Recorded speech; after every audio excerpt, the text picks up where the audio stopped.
Hello, thank you for taking the time to look at this segment of a 9-part series that I'm putting out there just to try to generate some discussion on what it is that we would like for our politicians to accomplish in Washington, other than simply investigate each other, depending on who is in office.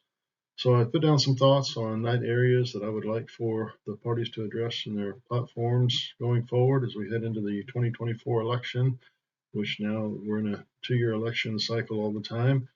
I hope that some of this stuff is accomplished before then, but at the very least, I hope that each party considers these topics and others. Look forward to getting your feedback on this and other ideas that you might have so that we can continue this discussion here and with whomever else you might come into contact. Thank you very much for your time. Appreciate your feedback. Federal spending. I think one of the things, and I've just actually in the last couple of days as I'm recording this, watched some videos that kind of make me wonder if any of this discussion is going to matter in a few months, let alone a few years, the way things are going. But federal spending. As I record this, we're in the midst or approaching the midst of the debate over the debt limit of 2023 and the need to have the debt limit raised. And that seems to be the default option as opposed to cutting spending so that we don't reach the debt limit and cutting more spending so we get further and further away from the debt limit. The degree to which a debt limit should or shouldn't even be a feature of our politics is another debate.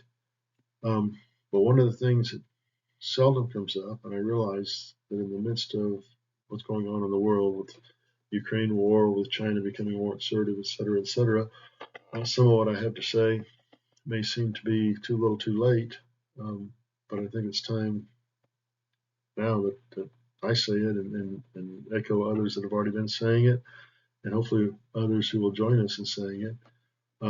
But besides talking about Social Security and the expenditures that we make on the social side of things, we have to address our defense spending and what we are or are not getting from the dollars we are spending.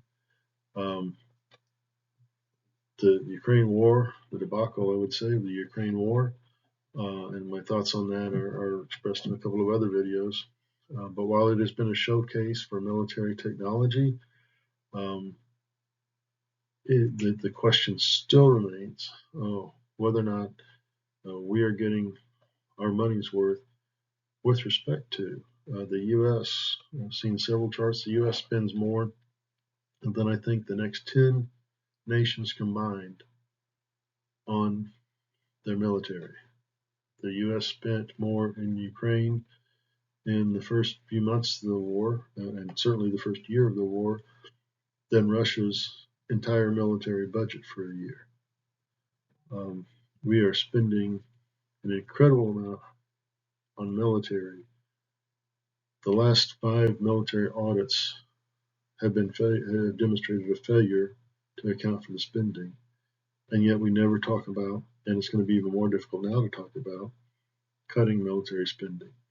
But it absolutely has to be done. There has to be a review of where our funds are going when it comes to the military. Education, healthcare, pensions. Pensions I mentioned earlier in an earlier video if I break this up, but earlier I mentioned pensions. Promises to pay for healthcare that have no cap and that are not funded. An exorbitant amount of our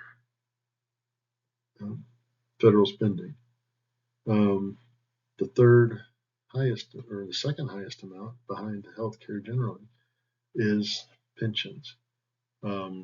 We cannot afford pensions. I don't understand how pensions even were ever considered a viable option. Again, the promise to pay in the future that is not tied to actual cash in hand in the present is an empty promise, and it brings us to where we're at today with respect to impending fiscal destruction in America and in the world.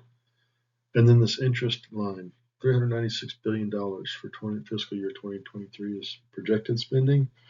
That is only going to increase as interest rates increase. So we're spending more on interest, approaching twice as much, based on some of the more recent numbers I've heard, on interest as we are on education. Whether or not we should spend anything on education is almost beside the point if we recognize that if we didn't have the deficit situation that we have as a country, well, we would have twice as much more, so we could spend 3 times as much on education as we do today.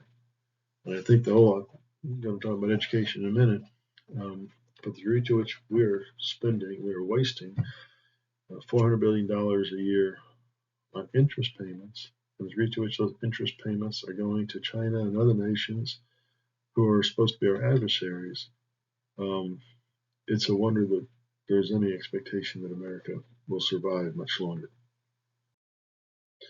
So I would suggest that we freeze government budget and implement mandatory 10% annual reductions until a balanced budget has been passed and met for 2 consecutive years, at which point we can reevaluate where we are at on our spending, where we're at on our income, how we might need to reallocate resources, but we act proactively with respect to trying to gain control of our spending and eliminate at least the interest payments, because we want to eliminate the debt.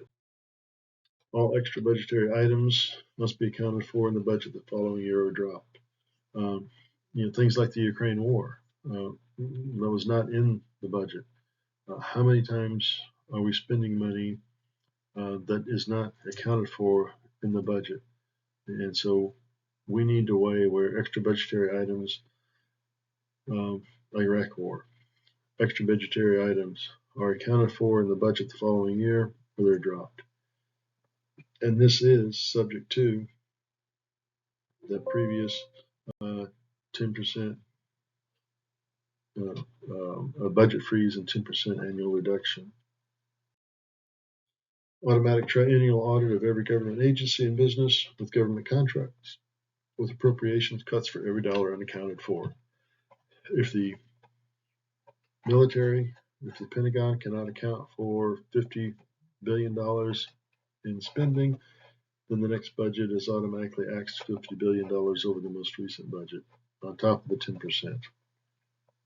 So we need to hold agencies accountable, because one of the common themes, whether it's pandemic spending or any program, is that we have massive amounts of money that are simply lost into the system.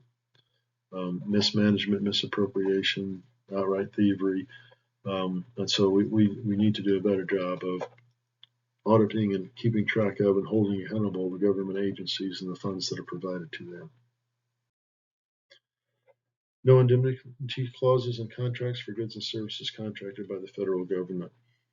I believe there, and this may have been strictly limited to California, but I believe there, I can't remember the exact initials, MTSB, there was an additive to gasoline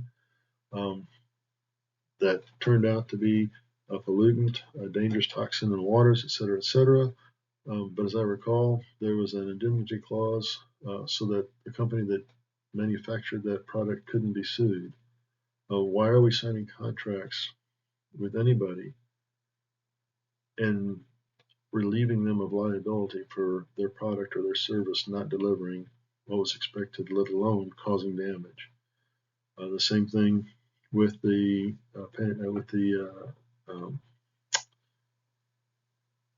pandemic, with the COVID-19, the vaccines. Why are we not holding companies accountable for delivering what is expected? There should not be any exemptions for them in setting up these contracts. All federal taxpayer-funded investment in research and development shall be repaid with an annual windfall tax of 50% of the company profits, and after repayment, a subsequent 4-year windfall tax of 25%. One of the problems with a system in which government works with private companies is that often the government which is the taxpayer, pays for research and development, and the private company and its shareholders reap the benefits of the results of that investment. We need to change the system so that if we're working, we being the American citizenry through the federal government, are working with an institution such as the development of the vaccines, then we get our money back plus a profit for at least a short while before the company starts realizing 100% of the profit of its product, because we're funded the investment, the research that made that product possible. We should, in fact, reap the benefits. And again, all of these are just points for discussion. I'm not saying I have an inside story on any of these topics. I'm certainly open to discussion on all of them, but these are just some things that I think I would like for some political platform to take into account when they're trying to tell us why we should vote for them. Eliminate federal subsidies for programs that favor businesses or industries that ought to be competing in the marketplace of ideas. This perhaps is never been more evident than in the context of the electric vehicle, electric batteries.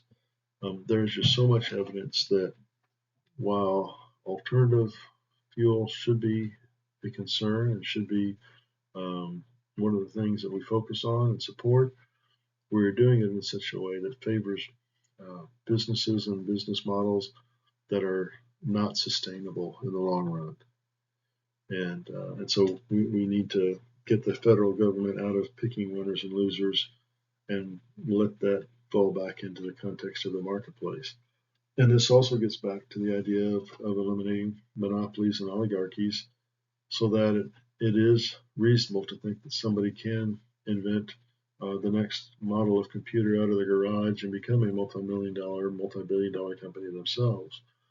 But when you get a few companies controlling all of a market, they can control the innovation that takes place.